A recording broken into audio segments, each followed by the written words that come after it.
आज से हम डी फार्म सेकेंड ईयर का सब्जेक्ट स्टार्ट कर रहे हैं। ठीक है। आज मैं आपको बताऊंगी, ये फर्स्ट लेक्चर है मेरा फार्मास्यूटिकल जूरिस्प्रूडेंस का। तो मैं आज आपको बताऊंगी जूरिस्प्रूडेंस होता क्या है। ठीक है। जूरिस्प्रूडेंस का मतलब क्या होता है। जूरिस्प्रूडेंस का मतलब आपको स्क्रीन पर दिख रहा होगा। जूरिस्प्रूडेंस को क्या कहते हैं। ठीक है। जूरिस्प्रूडेंस को ड्राइव करते हैं दो लैटिन वर्ड्स में, जुरिस और प्रूडेंशिया। जुरिस मतलब होता है लॉ और प्रूडेंशिया मतलब होता है wisdom of law, knowledge of law, philosophy of law, science of law. जुरिस मतलब जस्टिस, लॉ का जस्टिस। जैसे कि आप कोई कानून पढ़ते हैं, ये फार्मास्यूटिकल जूरिस्प्रूडेंस मतलब कि फार्मेसी वाले लॉज। ठीक है। प्रूडेंशिया मतलब wisdom of law, knowledge of law की क्या क्या नॉलेज है, किस किस धारा के अंदर क्या क्या हुआ था, क्या क्या हिस्ट्री थी, फिलॉसफी क्या थे, साइंस क्या है हमारे लॉ के अकॉर्डिंग। तो ये सारी चीज़ें हमें ये बताता है जूरिस्प्रूडेंस। ठीक है। Pharmaceutical jurisprudence. ओके। अब मैं आपको बताऊंगी कि क्या क्या हमारे स्कोप होते हैं जूरिस्प्रूडेंस के अंदर, क्या क्या हम डील करते हैं। ठीक है। तो ये डील करता है लॉज के, रूल्स और रेगुलेशन के सेक्शन को, और सेक्शन की जितनी भी धाराएं होती हैं उनके बारे में बताता है। Schedule related to pharmaceutical products and their preparation.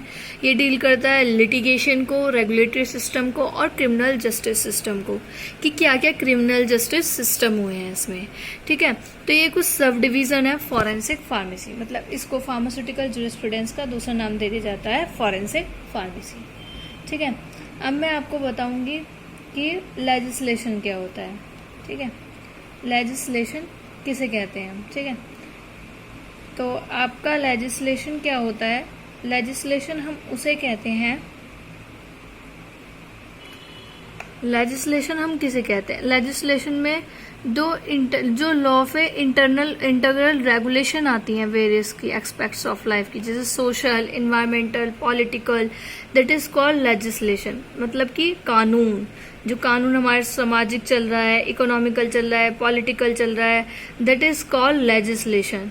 ठीक है। फार्मास्यूटिकल लेजिस्लेशन, मिक्स लेजिस्लेशन, इसमें ओवरलैपिंग होती है सोशल की, इकोनॉमिक की और हमारी पॉलिटिकल की, that is called legislation. Okay guys. ठीक है। अब मैं आपको बताऊंगी क्या क्या ऑब्जेक्टिव होते हैं फार्मास्यूटिकल लेजिस्लेशन के इंडिया में। क्या क्या ऑब्जेक्टिव होते हैं इसमें। इंश्योर करते हैं पेशेंट रिसीव करते हैं drugs of required quality, drugs को रिक्वायर्ड क्वालिटी में पेशेंट को मिले, और इसमें ड्रग्स को अवेलेबल करता है पब्लिक के लिए रीजनेबल कॉस्ट में क्वालिफाइड पर्सन के थ्रू। क्वालिफाइड पर्सन कौन, रजिस्टर्ड फार्मासिस्ट। इसमें रेगुलेट किया जाता है प्रोफेशन ऑफ फार्मेसी को, और इसमें प्रमोट किया जाता है इंडिजीनियस रिसर्च टेक्नोलॉजी को। इंडिजीनियस रिसर्च टेक्नोलॉजी वो होती है जो इंडिया की बनी हुई जो दवाइयाँ होती हैं उन्हें कहा जाता है इंडिजीनियस रिसर्च टेक्नोलॉजी। ठीक है। तो आपको समझ में आया इन ऑब्जेक्टिव पर्पस क्या होते हैं फार्मास्यूटिकल लेजिस्लेशन के। ठीक है। अब हिस्ट्री क्या है, ओरिजिन क्या है, हिस्ट्री फार्मास्यूटिकल लेजिस्लेशन इंडिया का क्या है। 1811 में फर्स्ट केमिकल शॉप खुली थी, मिस्टर भटगेट ने खोली थी। 1821 में फर्स्ट स्मिथ स्टेन स्ट्रीट को स्टार्टेड एपोथिकेरी शॉप आई थी, जिन्हें मैन्युफैक्चर के लिए था। 1980 में एपोथिकेरी शॉप मतलब केमिस्ट शॉप बोल देते हैं, पहले एपोथिकेरी शॉप बोलते थे। 1901 में आचार्य प्रफुल्ल चंद्र रॉय ने स्टार्ट की थी Bengal chemical and pharmaceutical works. ठीक है। 1900 प्रोफेसर टेके गज्जर ने इनके ही अंडर में स्मॉल फैक्ट्री खोली थी पर्ल की। अलेम्बिक केमिकल वर्क्स खोला था बड़ौदा में। ये बड़ौदा पहले महाराष्ट्र से जुड़ा हुआ था, और अब गुजरात और बड़ौदा अलग अलग होते हैं। अब बड़ौदा गुजरात में है। ठीक है गाइस। तो मैंने आपको बताया कि क्या कहते हैं, क्या क्या होते हैं ये। ठीक है। समझ में आया सबको। अब मैं आपको बताऊंगी कि इसके अंदर बेसिकली क्या क्या चीज़ें हमें और पढ़नी है। ठीक है। तो इसके अंदर आपको एक ड्रग कमेटी आई थी, ड्रग इंक्वायरी कमेटी। ठीक है। ये कमेटी बहुत बार पूछी जाती है। इसे अपॉइंट किया था गवर्नमेंट ऑफ इंडिया ने 1931 में।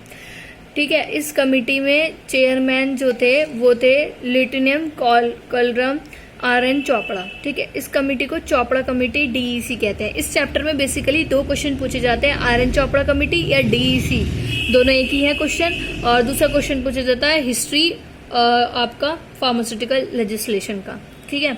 हिस्ट्री प्रोफेशन या फिर ऑरिजिन बोला जाता है, ऑरिजिन और हिस्ट्री एक ही है, ठीक है। तो ये पूछा जाता है आपका फार्मास्यूटिकल ज्यूरिस्प्रूडेंस में, ठीक है। तो डीईसी को मैं आपको भी बता रही हूँ, डीईसी में रिकमेंडेशन क्या थी और डीईसी में क्या क्या उसमें बदलाव आए थे। रिकमेंडेशन देखो ये थी, इस कमेटी में रिकमेंडेड फॉर्मेशन क्या था, central pharmacy council, provisional state में बना दिया था, जैसे स्टेट में बांट के कर दिया था उसके बाद फार्मेसी काउंसिल को।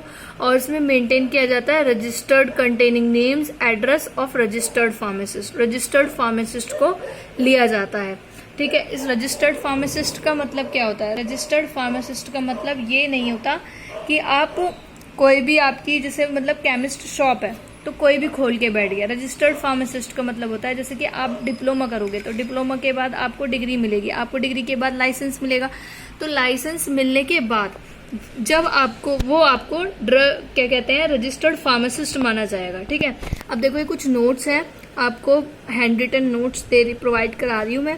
जैसे ड्रग इंक्वायरी कमेटी के बारे में मैंने आपको बताया था, गवर्नमेंट ऑफ इंडिया ने दिया है। ये ड्रग इंक्वायरी कमेटी किसकी अंडर चेयर मेंबरशिप में हुई थी, colonel R N Chopra, lieutenant colonel R N Chopra, ठीक है। फिर उसके बाद